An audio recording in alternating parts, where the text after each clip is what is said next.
Welcome to the No Name Music Cast. To follow us on Instagram, go to No Name Music Cast Podcast. To send us an email, it's nonamemusiccast@gmail.com. And to visit our website, go to nonamemusiccast.com. Now, on with the show.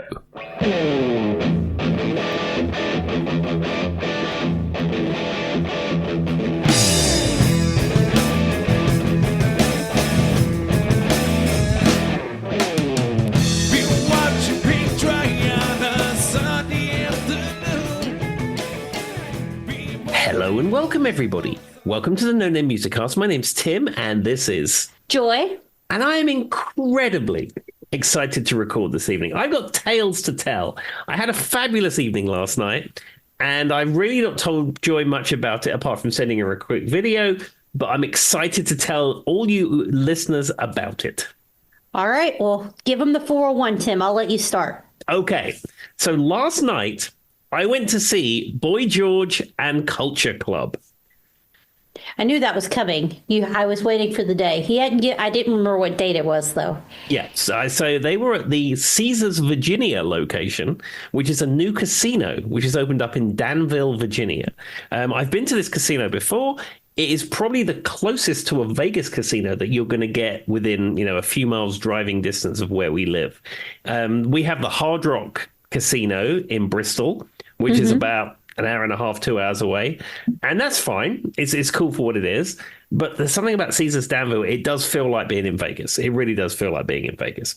And they have a new music venue there called the Pantheon. Of course it is. It's very on brand. Yeah. So we went to see Boy George and Culture Club in the Pantheon. Now, the interesting thing about the Pantheon, it's not really a music venue. It is a large space, like large conference room in a hotel, is the best way I can describe it. Yes, it has line array speakers and a stage and an area at the back, which, for people at the back with not such good seats. But it's carpeted, and they're just like regular chairs they put out in rows. And all of them had like little markers on them so you knew exactly where you had to sit and all that kind of stuff. But, if you take all that away, it's just a large conference room that you'd have in a hotel for us. Corporate events or something.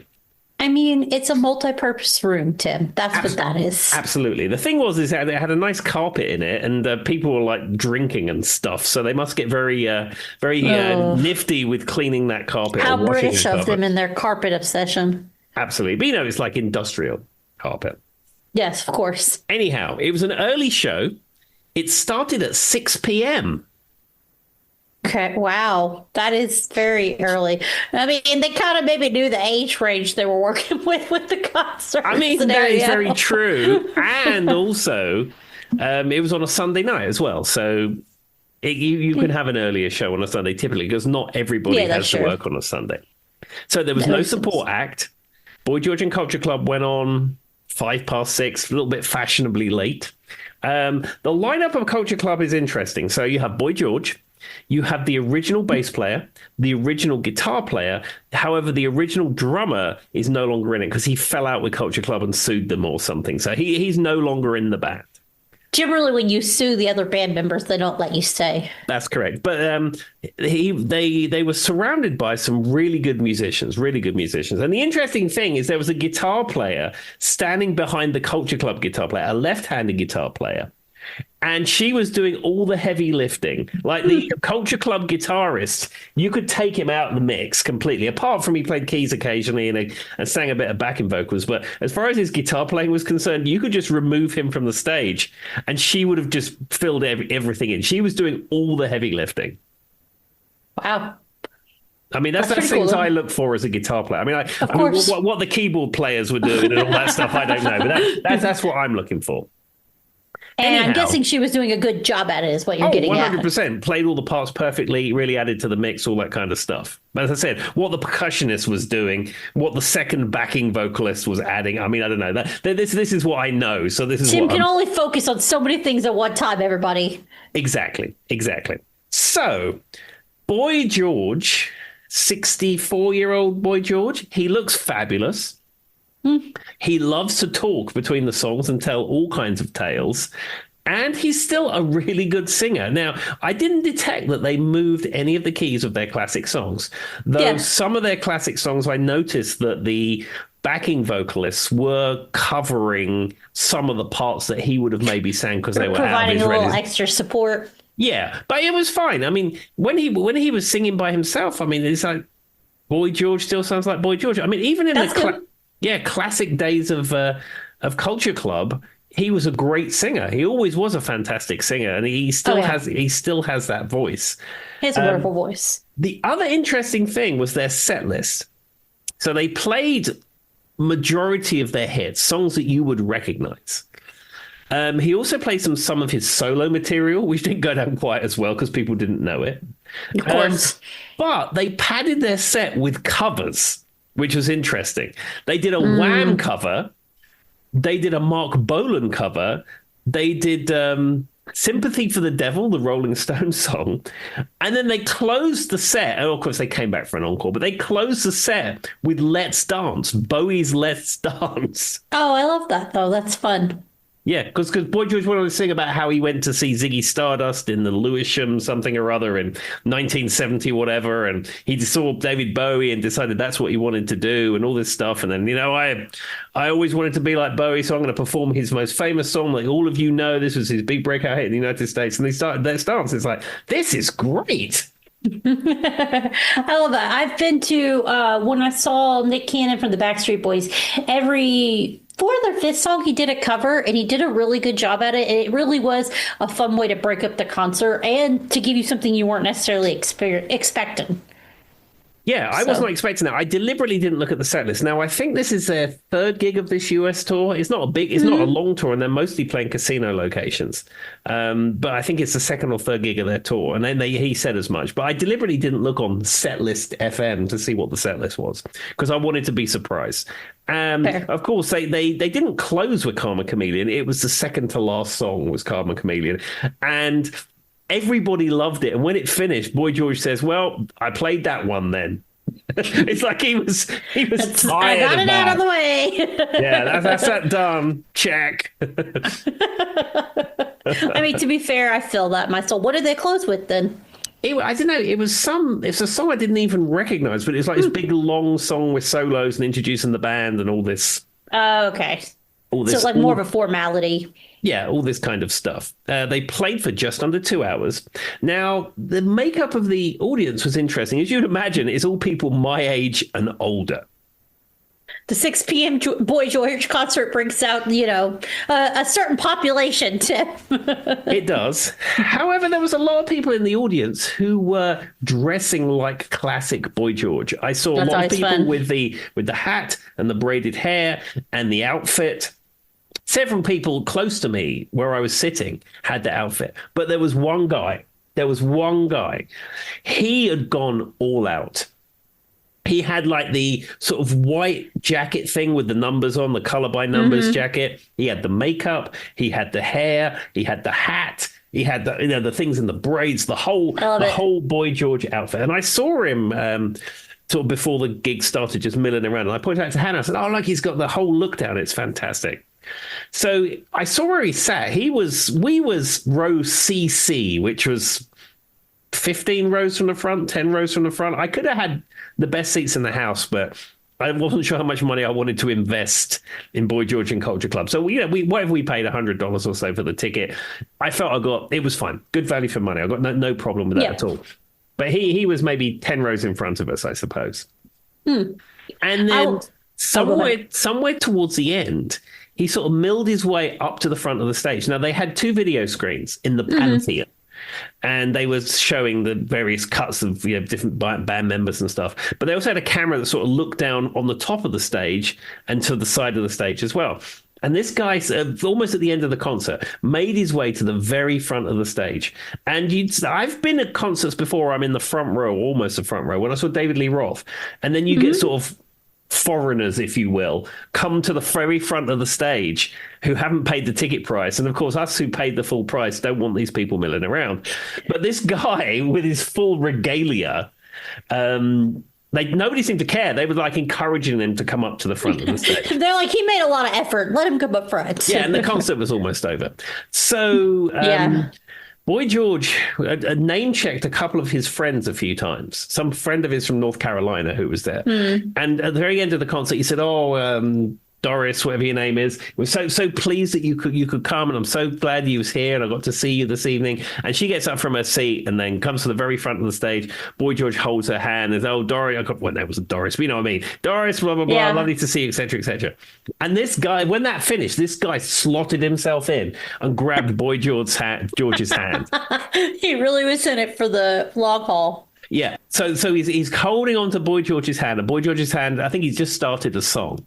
So Boy George is like singing to this dude and holding his hand. Lucky he didn't get pulled away by security. No, because everyone seemed to be very comfortable with the fact that this is like the moment he waited for his whole life to do. So anyway, this goes on for a while, and then Boy George puts the mic into the dude's face, and he says, I couldn't hear what he said, and then Boy George just carry on singing. And anyhow, Boy George gets his hand, kisses his hand, and lets goodbye. Ooh. And as the guy walks from the stage, it was the look of panic, joy, elation. Tears. It's like he'd waited his entire life for this moment. So cool. Well, I'm happy that worked out because, sometimes it can go the opposite way and they'll just have security whisk you away. There were a lot of full regalia type clothing when I saw Elton John, like, full Dodgers outfits, full him at the Muppets. But those are the people who spent a lot of money to be down on the floor when I'm like at the top of the arena for Elton John. A little bit different of a bracket we're talking here, but I mean, there were tons of people who were wearing full Elton John outfits. Absolutely. But as I said, I couldn't be happier for this guy. I love it. That's amazing. The look on his face as he walked away, that made the whole concert for me.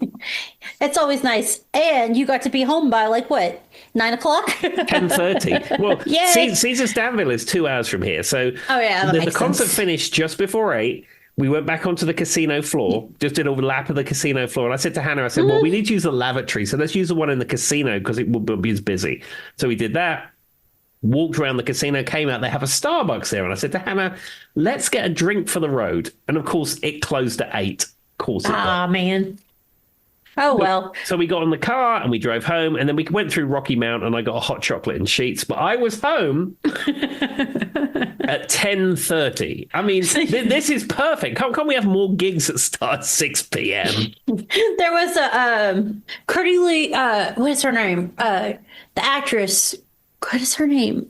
The one from Scream, Jamie Lee Curtis. Jamie Lee Curtis. She was the one that was talking about, I feel like we should start stuff at 6 p.m. more often or something like that. I watched it at her talking about the award shows and stuff, And a lot of times if you're on the East Coast, they won't start until 9 p.m. because of the West Coast. Yeah. In America. And I was just talking with somebody about this about the Super Bowl.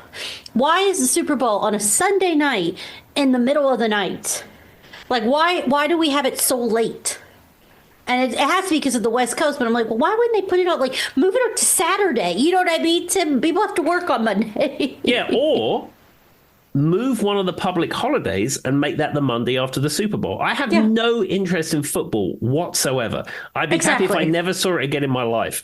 But a lot of people like it. Make the next day a public holiday so people can stay up and have their Super Bowl parties and all that kind of stuff, and everyone's off the next day. Because it's actually historically known as the most called out day in America. Consecutively, they've ran the numbers, and more people call out for the Super Bowl than anything else. Yeah. I mean, I went to bed at 10 o'clock that night, so it wasn't me. But generally, I've always wondered that. But anyway, all right. Well, I'm so happy that happened. I'm very happy for this lovely gentleman that we don't know his name. But if he happens to listen to this podcast, congratulations, sir. Yeah, I tried to. As we were coming out, if I'd have bumped into it, I'd have given him a fist bump. I was like, dude, I'm so happy for you. That's so cool. All right. Well, before we get into our topic, I have a little bit of a different opener. It's something stupid, but I want to do it anyway because it's fun. I'm going to ask Tim a set of questions. Okay. And by questions, I mean jokes. And let's see if he gets the pun. If he doesn't get the pun, then he'll laugh at how dumb the pun is. So, why doesn't Garth Brooks enjoy mountain climbing? Because he has friends in low places. No, I was going to say because he takes red strokes, but there's no. Yeah, I get you. I see where you go with that. All right. I asked the pianist if he could play the chickpea song. He said, maybe I can hummus you a few bars. Get it? Hummus, chickpeas. I see what you did there. All right, I'll give you one more. There's a whole set on guitarists, and you know I couldn't do this without doing a guitar jokes. What did the mama guitarist say to the baby guitar? I honestly have no idea. You don't need to fret. All right. I'll give you one more. What's a guitarist's favorite dairy product? I don't know. Milk of Music Man? I don't know. String cheese. Now, Joy, you could maybe start a new profession as writing jokes that go in Christmas crackers. I'm just putting that out there. I mean, I might have just Googled these jokes. I don't think I wrote them. This one, I'll do one more. What song do vampires hate the most? Here Comes the Sun.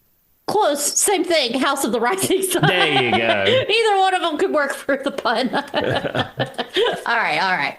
So with that being said, that was just something fun. I was looking through pun jokes today, and I thought, I bet there's some about music I could put in the podcast.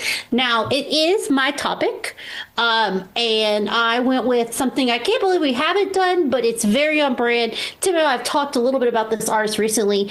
It is a known person that I think has gotten a resurgence.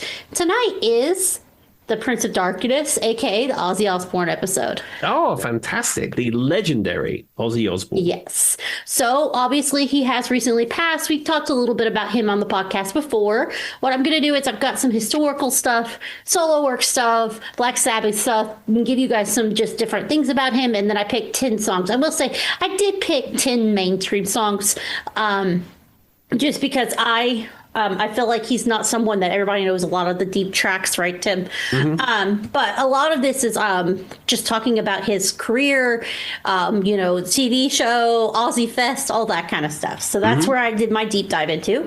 So just so you know, he was born John Michael Osbourne in 1948 in Birmingham, England. He grew up to a working class family. He says he struggled in school. He had dyslexia and undiagnosed learning disabilities. He did get in some small time trouble, nothing major as a teenager, but did a short stint in juvie for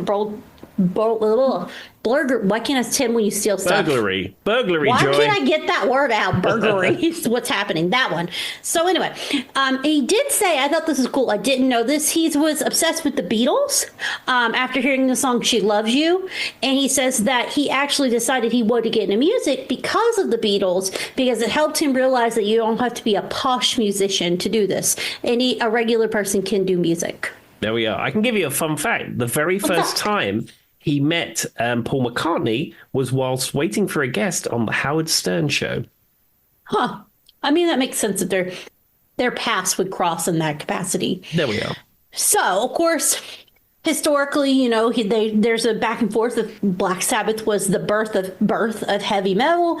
Some people would say it was, some people would say it wasn't. I don't really care either way. I just think every hard rock heavy metal road begins with Black Sabbath. All right. Well, Tim will be the aficionado on that. I know if you get in some Reddit threads, there's some commentary back and forth. Of course, they formed in 1968, which if he was born in 48, I mean, what was he, 20 years old? I think I said he was born in 48. So we've got 20 years old. We've got Tony Iommi. I can't say it, Tim. Say it. Tony Iommi. I can't say words tonight. I don't know what's happening. Well, ladies and gentlemen, we're recording on a Monday, so... Geezer Butler, Bill Ward, and then Ozzy on vocals. Their 1970 self-titled album, Black Sabbath, is widely credited as the birth of heavy metal. And, of course, they lean really into dark themes, horror imagery, doom-laden kind of occult aesthetics. If you guys didn't know that, he bit the head off of bats and things of that nature, got banned from going to Utah ever again. And of course, he has a nickname for himself, which is the Prince of Darkness. Absolutely. So, I mean, if you're going to the Prince of Darkness's concert, Tim, I feel like you kind of have to expect these things. I don't know. Maybe I'm wrong. But anyway, so they're most of their albums, and Tim probably has a better understanding of the actual albums than I do. Of course, Paranoid, Massive Reality, Volume 4, and Sabbath, Bloody Sabbath. And for those who don't know, Ozzy is famous for having that very eerie but methodical, very kind of heavy metal driven, but also has like a nice medley to his voice. So it's not like a traditional powerhouse singer. It's just instantly recognizable.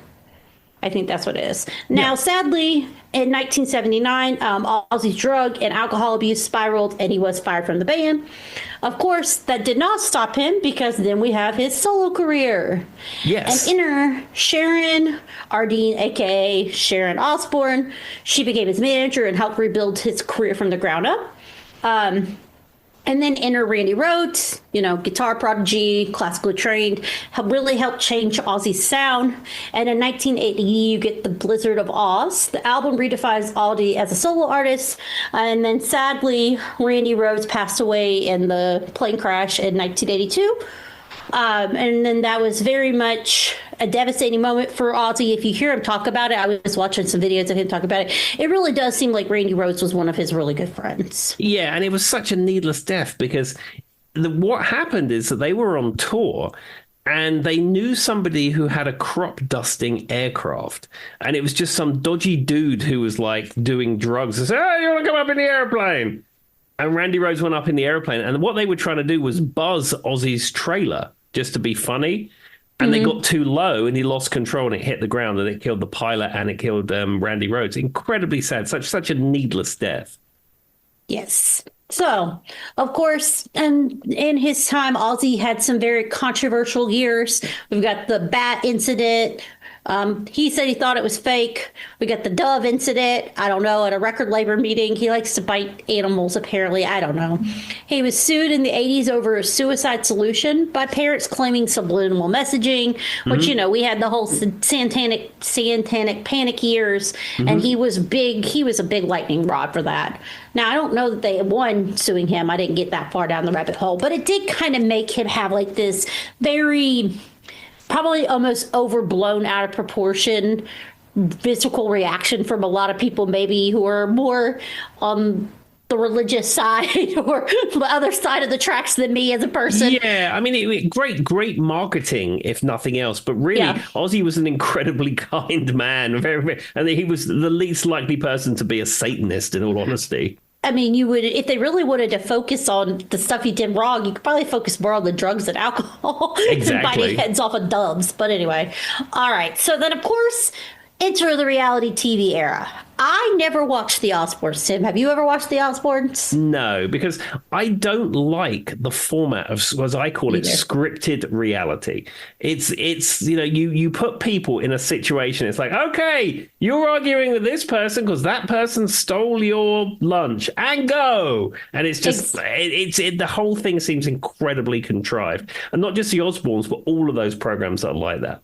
Yes. Now, I have seen like clips of it, like different things, people talking about it. And I know he did have that really bad like four-wheel accident where he was in the hospital for a while and that was on the show. But they're saying suddenly the guy who was known as the Prince of Darkness kind of got a different rep after the show. He's more of the confused dad. Loving, a little bit disoriented, probably from the drugs and alcohol. We all know that. But kind of adorable, likable, swears a lot constantly, but made him more humanistic, I guess. So the show did help that kind of family bond. And then in 1990, and that was in 2002, but I kind of skipped over this. I didn't mean to. In 1996, we'd be amiss if we didn't talk about the start of Ozfest. Yeah. So it is known to have helped develop breakout bands like Slipknot, System of a Down, Disturbed, and so on and so forth. It also really just solidified him and Sharon as well, becoming not just like a performer, but like a producer and like really putting out music in that genre and making them very like pioneers of that.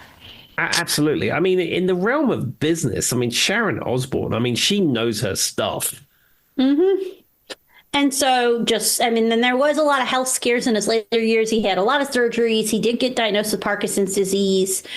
He did keep releasing his music into his 70s. And in 2022, the album Patient Number 9 actually won a Grammy. which I did not know. I would not have predicted he won a Grammy in 2022, but he did. Have you ever listened to this album, Tim?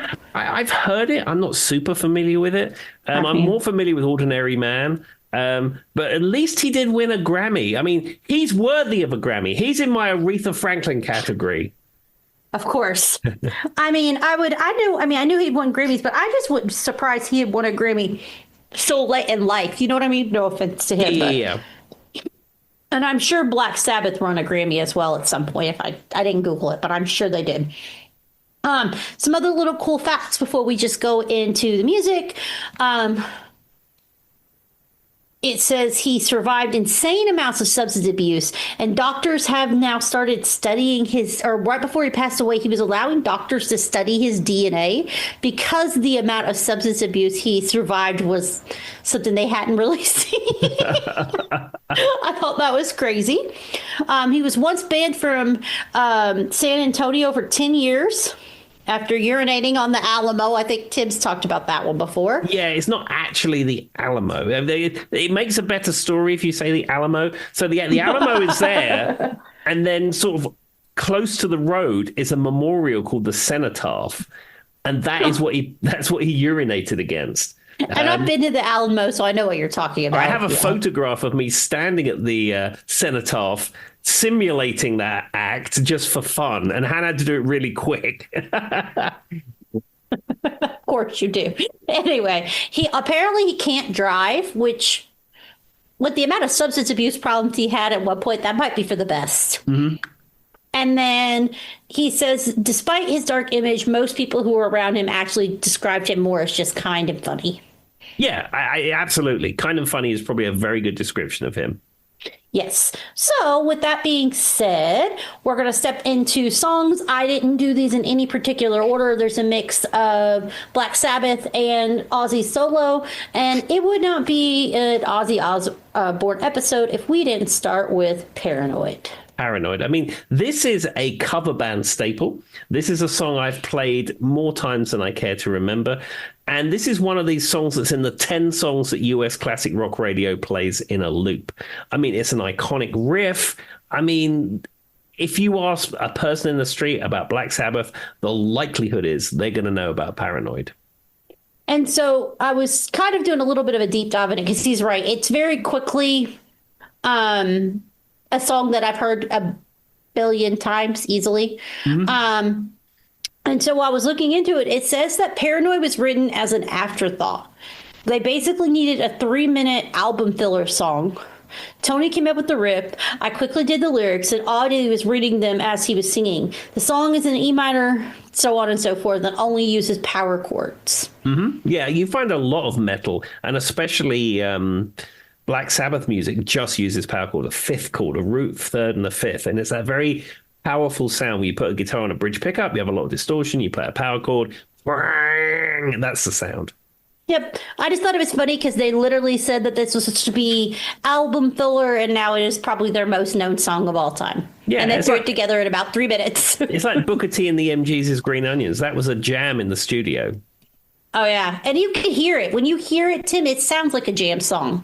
Yeah. When you know that, it definitely sounds like a jam song. I wouldn't think of anything else. But I find it funny you said that's one you've played a lot, too, because I wouldn't suspect that being as popular as it is, but you say it is. Yeah, played it in a lot of bands in England, played it a lot of jam sessions with Ian. And I think we played it in Flager Hill about 4 or 5 times. Mm-hmm. We came up with a practice one time when the other guitar player wasn't there. And then the other guitar player begrudgingly played it at a few gigs. And then it somehow just evaporated off the set list. Did he not like it, or was he not good at playing it? Probably both. Fair enough. Okay. Well, this is not here to judge this person. I'm just curious why the hate. All right. Now, the next one is a very obvious Ozzy Osbourne song. It's War Pigs by Black Sabbath. Yeah. Again, another one. This is classic Sabbath again. Again, one of the 10 songs that they play on US Classic Rock Radio. I've never played this song before, but there's a local band in the UK called Replicant who do it, and they do it so well. I was going to ask if you've ever played it. So my question is, do you think because we talk about this, and I know, don't come for me, internet. If you're in the UK, if you're in England, whatever, don't. I'm not asking this to say, do you think Ozzy Osbourne is more popular in the US or the UK?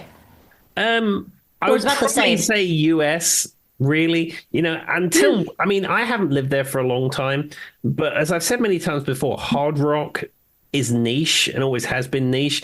Whereas here it's ingrained in the culture. So that's what you think it comes down to.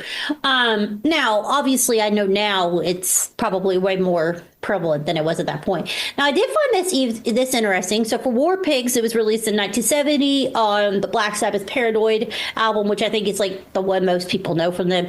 Apparently, it was originally called, instead of War Pigs, it was WALP, is like Walpurgis, like WALPURGIS was the original title of the song.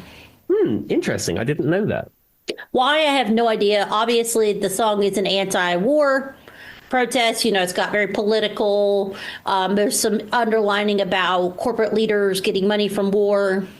I mean, it's pretty obvious when you hear the title War Pigs, but my guess is the original title. I don't know if that's in a different language or something, but it means something. Now, it was written by the bass player, and obviously it's just about a song complaining about people being sent to war to die.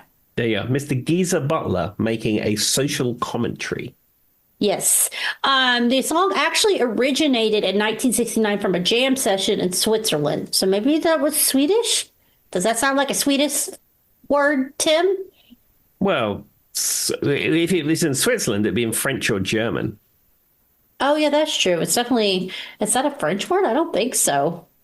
I don't know. German. It's German.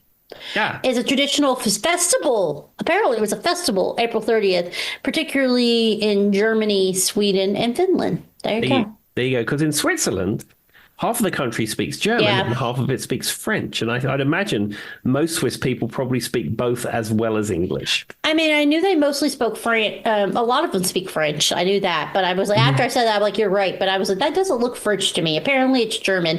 And it's a festival that's actually a Satan-related festival, which is interesting because he said he called war the real Satanism. Kind of interesting. Considering all as I said, Geezer Butler is a lot deeper than you think he is. Especially with a name like Geezer Butler. Geezer is not his real name. You think, Tim? No, I thought he was born Geezer. Well, in England, a geezer is like a man. All right, geezer. Old man is what it means in America. Well, even young man. All right, geezer, how you doing? Yeah. Oh, in America, it's generally like an old geezer. That's what they call you. They call you like an old geezer. Yeah, there is that too. But I mean, it's just also just for a person. And also, breaking news: his name is Terence Michael Joseph Butler. I mean, that's a heck of a name, Terence Michael Joseph Butler. Or just Terry. He's probably known to his friends as Terry Butler. He also has 3 first names, Terence Michael Joseph. Yeah, I have two. I have 2 first names. I've never used the second one. I have the middle name that everybody of my genre has, which is Marie. If you were a child who was born in the 90s, a female child, you're either Marie, Nicole, and sometimes Lynn. We all have the same middle names. There you go. My middle name is Michael, as in night. Of course. I mean, what else would it be as in Tim? It can't be Michael as in Michael. Now, Charlie has a very interesting full name. His full name is Charles Leslie Thompson III. Okay. There you go. I always laugh at him because I always call him Charles III when I get on my nerves. But I just said, it's funny because he is not, with the linear that the third comes from, he is not in communication with them at all. Oh, so, there we are. That's kind of funny. But anyway, all right. Next song.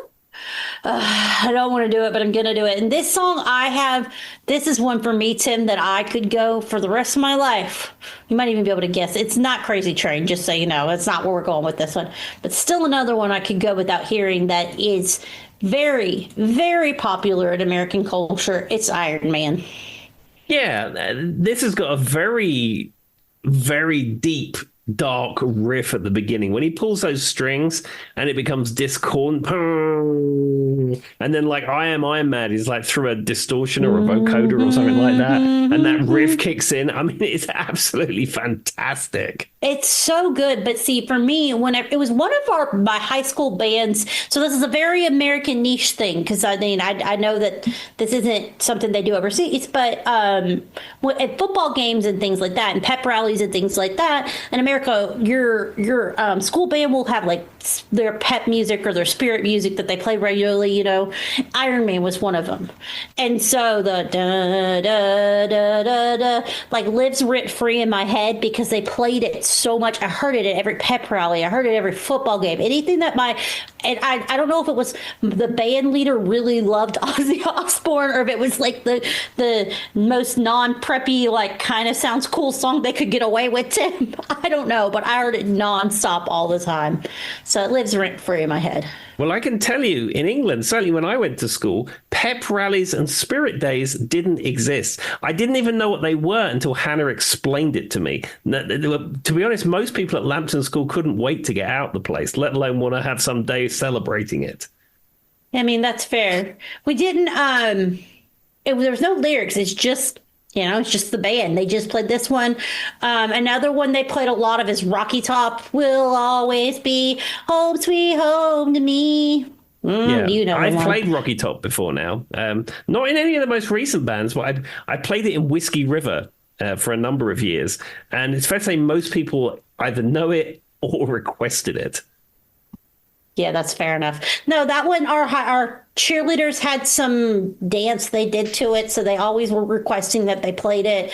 And so then it even became at like any like school dances, they would request it from the DJ. I'm trying to think of another one they played a lot.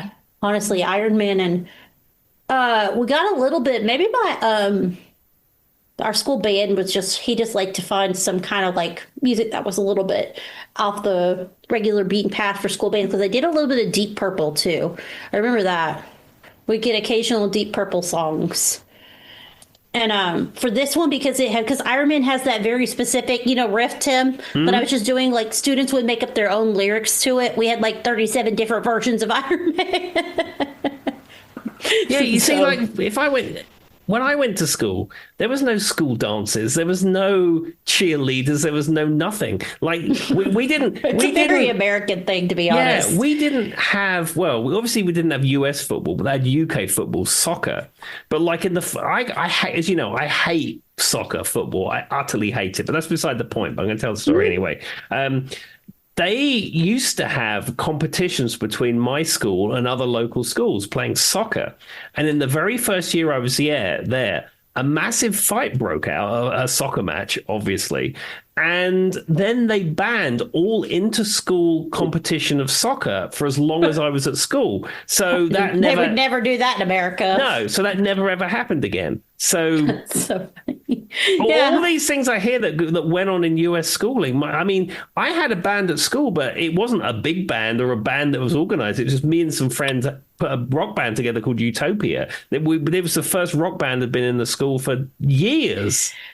So you want to hear something that lives rent free in my head that is such an American thing? Dear Grayson County, how we love thy name. Yes, we will honor, love, and cherish. We will shout thy name forever. We are together now and forever, standing tall and bright. Yeah, we will honor, love, and cherish Grayson High. And then they and then there's like a cheer that went after it.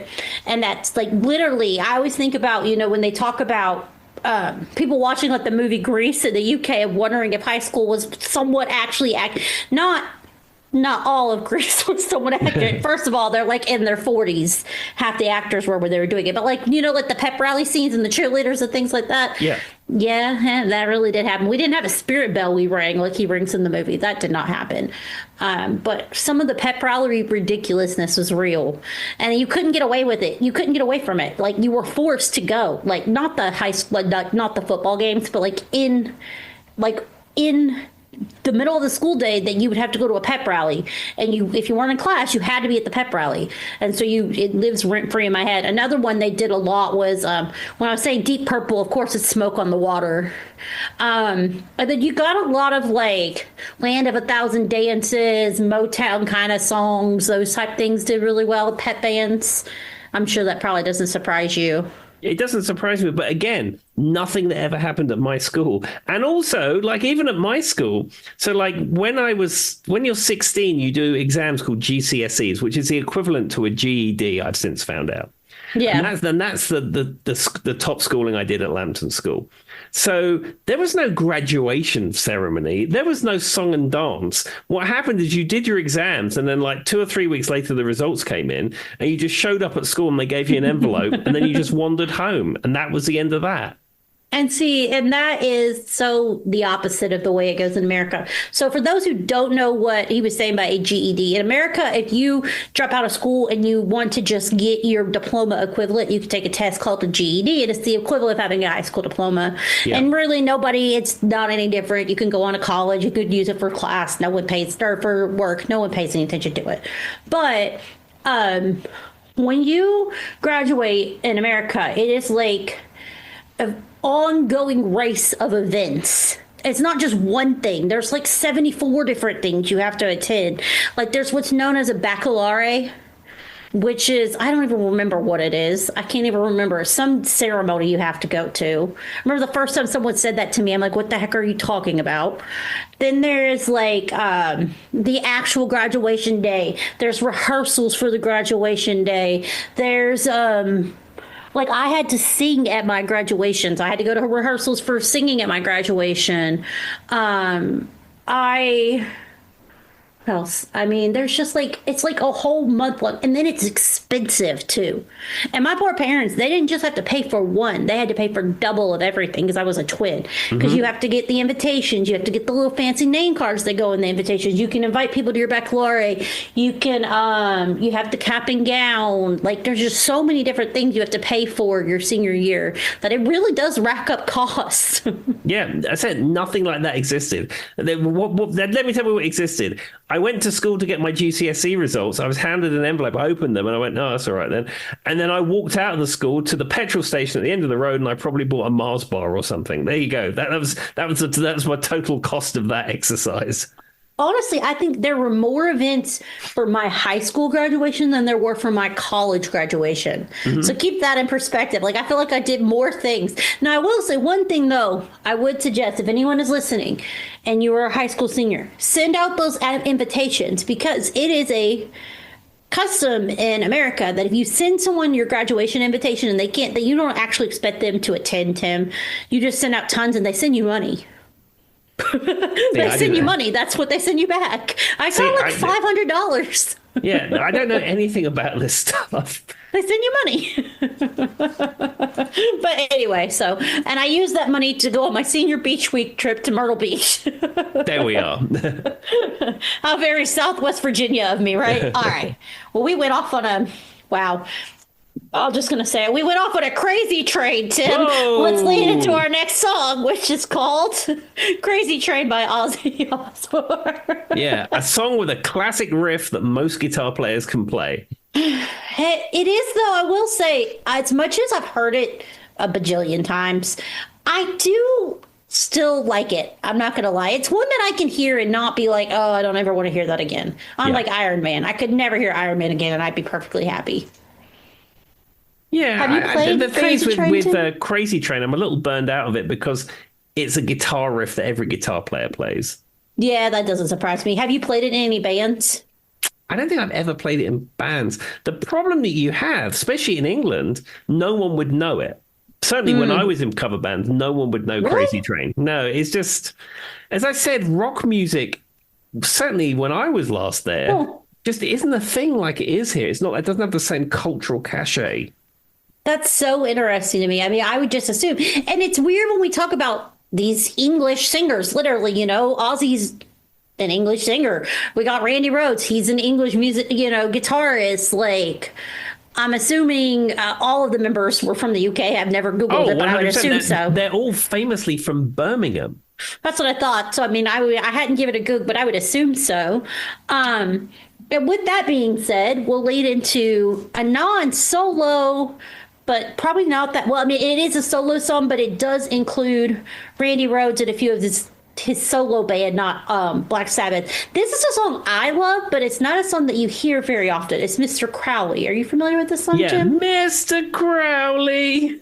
You don't hear that one very much. Wow, you did a really good Aussie, Tim. That sounded very on brand. No, wait, I'm not even from Birmingham. We're gonna have to put you on. You're gonna have to like just isolate that audio and put that like right at the beginning of this episode. I like this. This is probably one of my favorite solo songs for him. But you definitely don't hear it. But when Tim just did his Aussie kind of thing, all of his songs kind of sound the same because he has that sound to his voice. Yeah, I mean, you can really we dub love it with Ozzy. anything. We love Ozzy for his contributions. We just love him. But I mean, vocally, he has a sound. But I mean, he's not a fabulous singer. Do you know what I mean? I don't think he ever thought he was going to be. I think he just enjoyed putting on a show, really. Yeah, and every recording is the vocals are like double tracked or auto double tracked to give it some thickness. And even when he played live, it had a similar kind of thing about it. But I said, I'm not criticizing his vocal stylings, but he was never an amazing singer, if you know what I mean. I don't think he would ever think. I don't think that was ever the goal. I think it was more about the music. But it's funny when you did that voice, that sound to your voice, though, because that sound is like very much him. Now, when I was reading about this song, it says the song begins obviously with that keyboard solo. It says he said, "I just cleared out the band out of the studio and said, come back in half an hour." And when he come back, this is Don Airley, the keyboardist. He was like, Ozzy came back, heard it, and said, "You just plugged into my head, man." I was like, that's the most Ozzy statement I've ever heard in my entire life. There we are. And fun fact, Don Airey, who played that, now plays keyboards in Deep Purple. Yep. Speaking of Deep Purple, it's a small world. I'm starting to believe my band director in my high school might have had a certain type of music they liked. And also, Don Airey played on Brian May's first solo album, Back to the Light. See, the world just gets smaller and smaller, doesn't it? It does indeed, especially when you read album credits in liner notes. Now, they said that the guitar solo in this song by Randy Rhoads is one of the best known heavy metal guitar solos, and it was ranked number 28th best guitar solo by all the readers in Guitar World in 2011. Tim, did they call in you? Did you vote in this? I probably did. 2011, I certainly was buying Guitar Player and Guitar World magazine. I always loved guitar magazines, and I up to recently, I subscribed to both, but what I found is I just never read them, and I just read the stuff on the internet, so I cancelled it. I mean, you can get a paper subscription to both of those for absolute peanuts at this point. But, you know, magazines are something of a bygone era at this point. Yes. I just thought it was funny because I know me and you both talked about our older days when we had Guitar World. So I wonder if Tim voted for Mr. Crowley. All right. With that being said, I couldn't do it without doing this one. Now, this is one that I will say I struggle to hear anymore. It's No More Tears. Oh, I love No More Tears. I could hear this 1,000 times. This is the era where you have Zakk Wylde playing guitar. He's got that bullseye Les Paul. He's playing through a Marshall Super Distortion, and he's playing through a chorus pedal, and he's doing a million pick squeals on every note that he plays, and his blonde hair's flying around. And it's just amazing. The guitar break on No More Tears is so good. Bob Daisley is playing bass. Amazing track. And he's got a really cool video that goes with it. Everything is great about No More Tears. And then this was they had the album called No More Tears too. And while I was looking up and I was just kind of doing some research on this, you were talking about, I didn't know Zakk Wylde. You were saying he contributed to the album. He also contributed to the songwriting. But Motorhead's Lemmy Kilmister, Tim, did I say that right? Also wrote lyrics for 6 of the songs. However, only 4 of them were used on the album. That's correct. He famously wrote the lyrics for Mama, I'm Coming Home. Which is the next song we were going to talk about. Yeah, well, let's break into Mama, I'm Coming Home. So, yes, Lemmy from Motorhead, Lemmy Kilminster, or Ian Kilminster, which is his legal name, was his legal name. Yeah. He wrote the lyrics for Mama, I'm Coming Home. And he said he made more money from the writing credits of Mama, I'm Coming Home than he did for his entire career in Motorhead. That does not surprise me at all. Because, I mean, this song is, I will say, if you were going to take what I think Ozzy's voice, because as we said, he wasn't like the world's greatest singer, but his peak, I think this song does the best to show you what talents he did have and really fits his voice quite well. Oh, 100%. I mean, Mama, I'm Coming Home Again is a great song too. And then that's got a great guitar break from Zakk Wylde as well. Yep. And then, well, ironically, and this was very peak kind of MTV time as well, because we're talking early 90s here. For Mama, I'm Coming Home, did you know they created 2 music videos for it, Tim? It wouldn't surprise me. I've seen one of them. I mean, it hasn't made it onto my Spotify MTV playlist yet. maybe I'll add it right now. So it says 2 music videos were created for the single. The first video was a surreal video that Ozzy did not like because he felt the video's plot did not match the song's concept. A second music video was then created with Samuel Bayer as its director, which quickly augmented Ozzy's interest, so he liked that one. Ozzy compared the effects in the second video to hazy smoke effect seen in Nirvana Smells Like Teen Spirit, which is kind of what they were going for. So there you go. Now, apparently there's a first one. Now, whether you can get your eyes on the first one, I don't know if it's available, but it did exist. Ozzy didn't like it. He nixed it, and they recorded another one that has a hazy smoke effect. There you go. There you go. Well, I have to see which one they have on the Spotify, because as you know, the Spotify is now my music video supplier of choice. I mean, you'll have to watch it tomorrow while you're eating breakfast, as you said. Oh, absolutely. All right. So, and just some background on Mama, I'm Coming Home. You were talking about Zakk Wylde. He did say in an interview in 2022, and I thought this was interesting, I remember me and Ozzy originally did that on a piano in my apartment in Northern Hollywood. I transposed it on the guitar when we got back into the studio.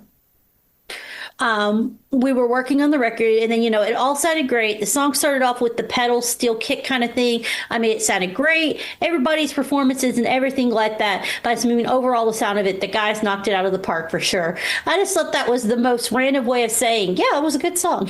Like, I don't know why he said so many words to say so little. Well, when you're giving an interview, you've probably said the same thing so many times. You just like to spice it up a little bit. Have you? I don't know. Who am I to judge? You hear some of the stuff that comes out of my mouth on this podcast? Come on. All right. Well, we're going to go into another one. It's classic 80s metal era. It is Bark at the Moon. Yeah, Bark at the Moon. With another music video that is pretty iconic 1,000 times over. So for those who've not seen it, obviously it's him kind of as a werewolf. I guess that's what they were going for. Though it looks almost like a vampire werewolf because they really emphasize the teeth more than your average werewolf. I guess werewolves do have really sharp teeth, but for some reason the video, it doesn't quite look like a werewolf to me, Tim. It's just creepy, to be honest. How many werewolves do you see in your normal course of the day? That's true. I mean, only like 1, maybe 2 on a good Saturday night. I said that with a straight face, and Tim just like, sure, Joy. It's true, though. I mean, and it was the 80s, so, they probably handmade that outfit. I imagine it wasn't CG or anything. No, everything's practical in the 80s, as it should be. The minute you start bringing computer graphics physics into stuff, I don't do that. Practical, Joy. And for those who haven't figured out why it might be about potentially a werewolf-esque type of thing, I mean, the song's called Bark at the Moon, so I don't think it's that hard to figure out. It's very literal.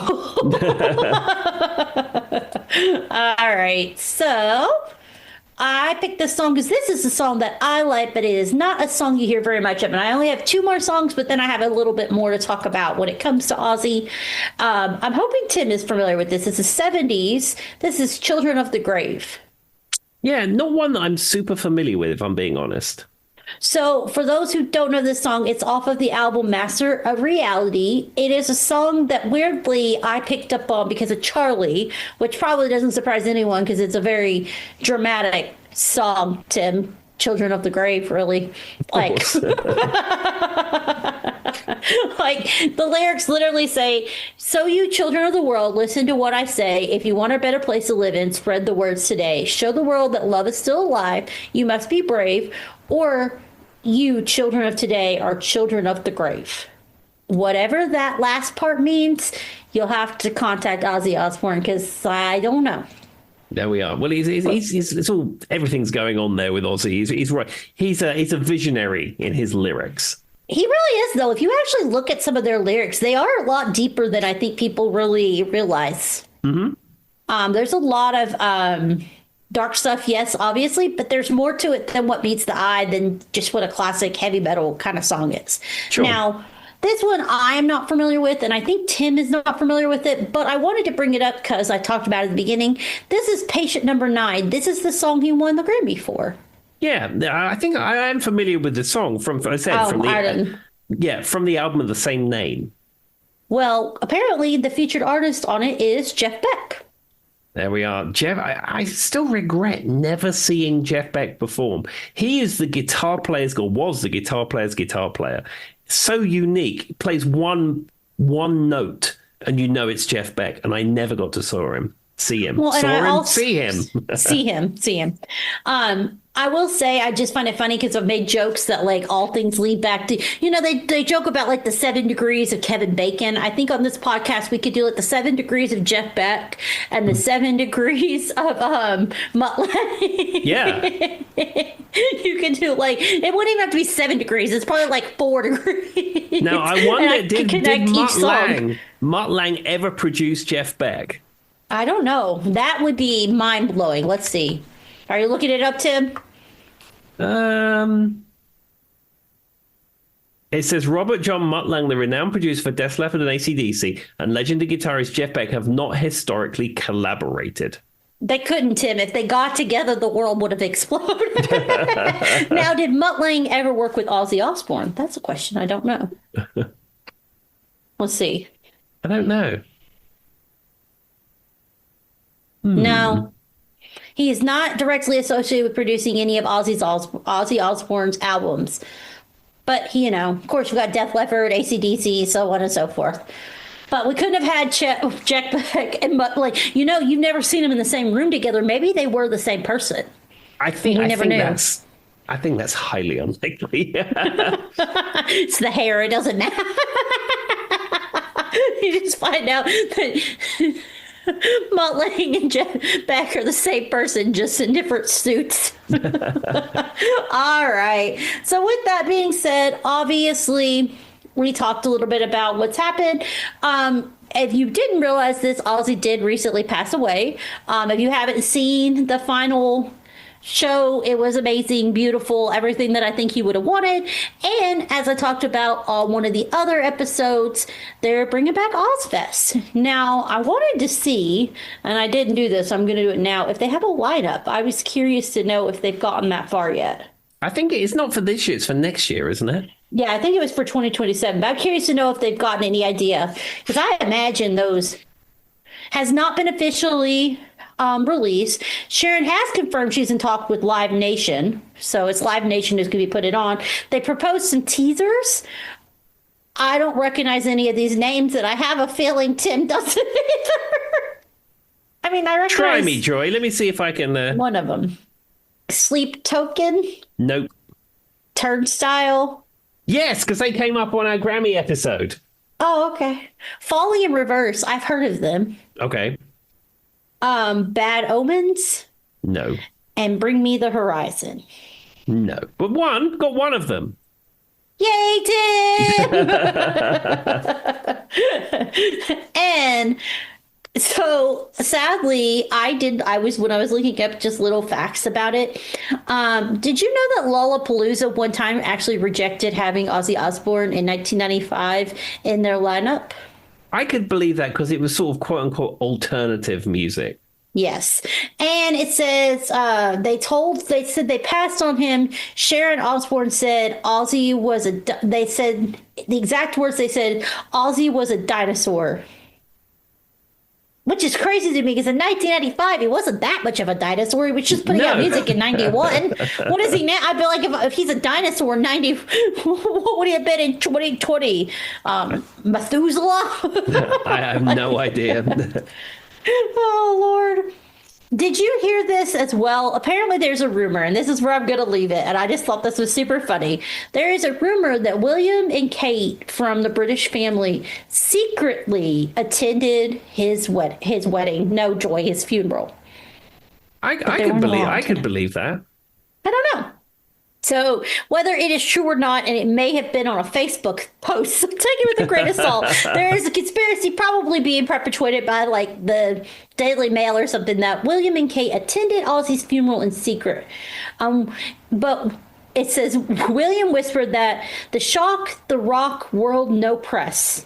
Whatever the world that means. It sounds no like procession. Classic tabloid fodder. Just a quiet entrance into a shadowy Gothic chapel. I have no idea if that's true, but a shadowy flight into a dangerous world of a man who does not exist, or that may be something else. That's probably something else. All right, Tim. And with that, what would you like to leave the people with? Just be kind to everyone that you meet. All right, bye-bye. Bye-bye.